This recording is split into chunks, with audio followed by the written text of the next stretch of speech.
Welcome back. Welcome to 30 Days to the Deal. We are back, day 15. We are officially halfway through. This is the challenge. This is the one. We're very excited to have you with us today. Guess what? We keep progressing and we continue to progress. And so we have new developments all the time. What you may not know is I'm also having one-on-one conversations with many of the people in the hot seat and our students throughout the entire week. And so this is the show where we prove to people that real estate works and that we know how to do it. And so today I had a challenge from one of our students, Jonathan Sandor. Jonathan says, well, if you can do it, well, I would love to watch you do it. And I think Jonathan made a pretty good point. He said, maybe I would learn better if I just watch somebody do it and through observation. And so here's what we've done. We ended up having a call and I did the whole conversation. So I have a 17-minute recorded phone call with Jonathan Sandor's real estate agent on a deal. That's right. I'm going to play you word for word, step by step, how your coach handles the conversation. And you may like it or not. But before I do that, let's unmute Jonathan. Jonathan, what was your experience just kind of watching and observing? How did it help you just kind of maybe reshape your perspective of offer making and having calls? Now all your pointers and all the pointers from the coaches, it just makes so much more sense. It was great to see how you built rapport at the first end. And now that makes sense because, a lot of the criticism was that we're jumping into the offers too quickly. So yeah, it was great to see that firsthand just to see how you just built rapport, but at the same time making him feel like he's owning the conversation, but you totally owned it. Yeah, I was blown away and there's so many aha moments. I'm going to give you guys the general framework as I'm literally playing the call for you. No one's ever done this for you. They just talk about it, we do it. And so we're going to play the call and I'm going to use my notepad to write down what I'm doing while I'm doing it. Is that cool? So this is my conversation with one of the agents in Windsor, Ontario on behalf of my new partner, Jonathan Sandor, who I've given the lead to afterwards and said, go close this thing. Here's a real estate layup. Is this Ben? All right, Peg, great. It's Ben, isn't it? It's Ben, yeah, it's Ben Mearson. Good to meet you. I don't think you and I have ever crossed paths here.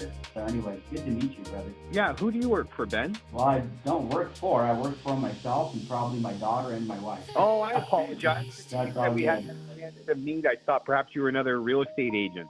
No, I'm not. I've actually been a Windsor real estate investor for a long time. I started in 2006, and so I've been buying properties back and forth. I've seen the market come up and go down. I don't think you and I have crossed paths. I'm more of an old guy at this point. You're probably younger than me. Well, you know what? Who knows in life? But I'm 51 now. Wow. Okay. 51. Yeah. I just looked at your picture, and I'm like, this guy's got to be 35. Well, thank you for that because it's actually a recent picture. I'm not one of these realtors that's using a 25-year-old picture. So, my goodness. I'm very happy to talk to you, Ben, and perfect. So how can I help? I came across your property on Lincoln Road, 1137, and so I was a little bit nostalgic because I bought my first property in 2006 at 1195 Lincoln, and so I was like, I got to call on this property here. That's the really ugly one on the corner that looks like a convenience store right on Ontario and Lincoln. Do you know it? Oh my God, that's funny. I do. That's my first property. I bought it for $126,000 and I lived upstairs. That did used to be a convenience store, didn't it? I know. Yes, it did. And then the guy that I bought it from converted into some kind of a duplex. And, it was a great time in my life, man. I was 21 years old and I bought it and I moved in and it was good. Real estate is an amazing game, isn't it? Yes, it is. And I wish that I would have been more intelligent like yourself to actually realize that back when I was in my 20s. And, I had no idea back then.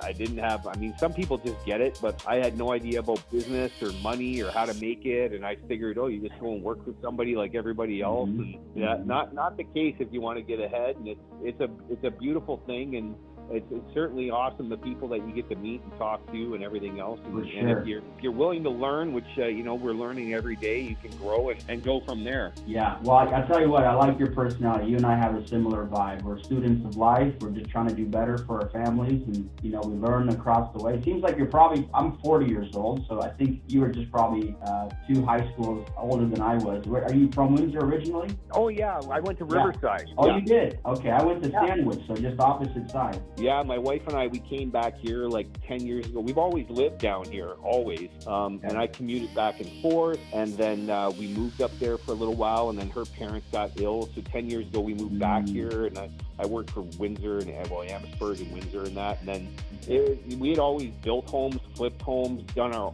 own projects, right? We're 5 minutes in. I have said nothing about real estate. That's awesome. Well, thank you for your service. I have two brother-in-laws. They're both police officers. One's been with the OPP for a lot of years, and the other one just came a police officer. He's serving out in the Chatham area. And so, yeah, thank you. I have a lot of respect for police. I appreciate that. We purchased over 250 properties in Windsor, bought and sold. So we've done a lot.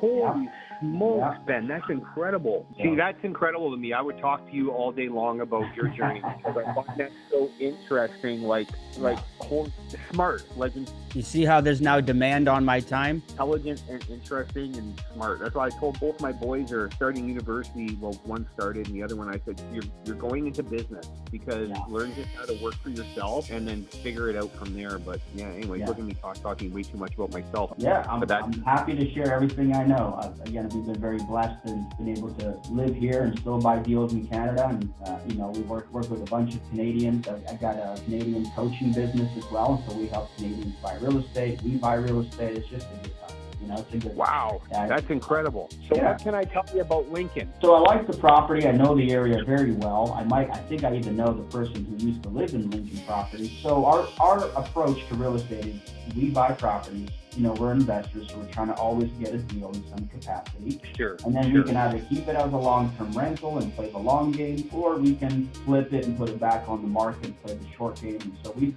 got renovations, we've got long-term hold, we've even done some wholesaling. And so I've got a few different exits in mind. For me, it's usually the question is this the kind of property that would make a decent fix and flip? And the pictures look great. Love the deal. I guess the question's going to be, go ahead. No, apologize. So you're right on with that. It would be someone's going to buy it, lower right now because our markets, as you're expert, and then market's softer now. Tenants would be more than happy to stay, reevaluate their rent, do whatever you want. But they'd be able to stay, if you wanted to keep them there for a year or whatever, or two, until the market started picking up, and then flip it and do the work then, or, whatever you think. But I would say, we all thought that the market was going to slowly increase this year, especially with the rates going down, but it's still a buyer's market right now. So, Well, and I'm very long-term thinking because, I wish I would have kept all my properties. So now I'm back in the building portfolio. I guess what matters for me is that in a down market, I play it safe. So I never like overpaying because if I need to sell this in a month, I don't want to get stuck with it. I'm okay with the tenants. I'm okay with the problems. I'm okay dealing with all the conditions. I have no issues with taking the property as this. I think it typically comes back to, price for me. Where I'm a cash buyer. I can close pretty quickly. My lawyer is Paul Brisball at Brisball office there on Central. And so, we're pretty efficient. It probably comes down to price. I see you've listed for the last 16 days. And so any indication on how flexible are they? I think that's what I'm trying to figure out. There's flexibility, so I feel we're priced a little bit high. But I indicated that to him, but he's older, the gentleman that owns this, and his older thinking is old school real estate. Well, let's price it a little higher and take an offer. And because the market isn't strong right now, especially being close to Christmas, I didn't want, and because of renters, I didn't want to play the list it low game and try to get offers because it's too difficult when there's renters and things like that. And right now, it's been hit and miss with the volume of people buying. So so basically, what is your thoughts on value for something like this? And I can tell you if we're in the ballpark or not. Okay, great. And listen, I hope your guy makes a good amount of money. We all used to buy houses for $100,000, and now they're all seem to be $500,000. So we all have that experience, don't we? And I remember the good old days. You could buy them for $100,000 in this neighborhood. And I know the market's changed, and that's totally fine here. So I'm hoping he's owned it for a while, and I'm hoping he's going to be positive. Anyways, regardless of what number. I'm thinking it'd be a cash offer, and he could close whenever he wants. I'm probably in that mid 200s range. Like you're thinking like a 250, something like that? Correct.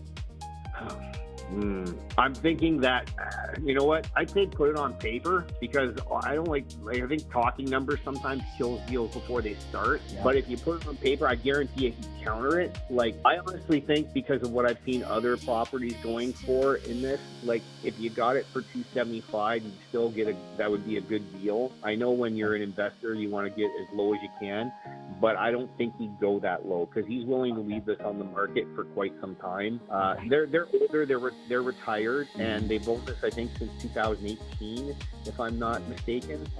So he's just looking to do the best he can, but he's realistic as to what he might also get. So that seems sensible. I mean, we're all grown-up, sensible people. We're not trying to take advantage of anybody. So that seems like a and I'd say I always encourage put something on paper because it looks so much more presentable. You know what I mean? Like when I go, look, here is an offer, tangible, right here in front of you, no conditions. Think about it. Ideally, you wanted to get 300, and I think if the market would have been, or in 3 months from now, again, who knows? He probably would get 300, but right now, something more attractive might sway him. I got it. Okay. Yeah, and I think we're on the same page. Man, it's refreshing to work with you. Like my wife and I got into this because I want to build relationships. I want to do the best I can for people, but I know to be realistic in my life, like I can tell anybody anything once, but it making relationships with people like yourself, with even just regular buyers and that, that's what's going to sustain me in the long run, right? So that's what we really look for.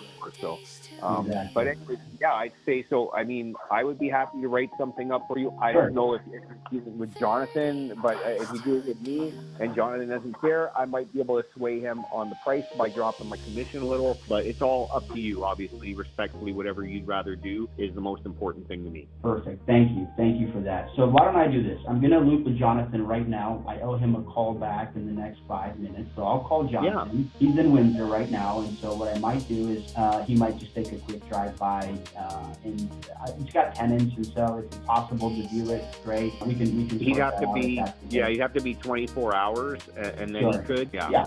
It's no rush. Whatever's convenient for you guys, just so Jonathan can take 5 minutes. We wouldn't need any kind of like inspection period or anything like that. We're pretty keen on doing things quickly and efficiently. So let me loop with Jonathan. Can I have him call you directly, Christian? Is that okay? Oh yeah, for sure. Have him give me a buzz. It's not a problem at all. And so I know what you're thinking. Wow, did you really talk to this guy for 17 minutes? Yes, I did. I didn't even give him a number. He came to 76 cents without me giving him an actual number. I couldn't even offend this guy if I tried. I didn't give him a number. I just said, you guys notice that? Mid 200s. You mean like 250? Sure, right? He's chasing me. Well, I know he wants 300, but he'd probably go down to 275. Okay, this is a $325,000 property. The cheapest houses in Windsor are in the $250,000 to $300,000 range. I give extra emphasis to cheap properties. This is not only a cheap property, it's in a block I'm very comfortable with in a good part of town. This is a great value. This thing will double in value in the next 3 years if he just buys it and keeps it. If not, we lock it up at $250,000, wholesale it for $275,000, and Jonathan's done a wholesale deal. So what's the point? You don't have to drop the number. Do you see how calm I am? Do you see how 70% of my conversation was rapport building? I don't talk about price unless they're chasing me. This is why I don't have bad reputation with agents. They're not mad at me. I never offend them. And here's what else they don't do. They never tell me what they tell you guys. Just send an offer. When you hear the words just send an offer, you have not built enough rapport. Now, this is the kind of personality we talked about. There's 3 major types. We have the direct personality, we have the analytical personality, and we have the influencer personality. That's the person who loves to tell stories. I happen to catch an influencer/direct communicator. We got a very good price. This is the perfect buy box, is what you need to understand. When you get the perfect buy box, it's even sweeter. I end with this. I give more detail than necessary because then it's very hard for somebody to go, that can't be true. In the back of their mind, you have to understand this. They are asking the question, who is this Marina? Who is this Caleb? Who is this Shelly? Are they real? Are they serious? Are they credible? Are they honest? Those are the questions. If they don't believe you are, you're not going to get what you're looking for out of an agent.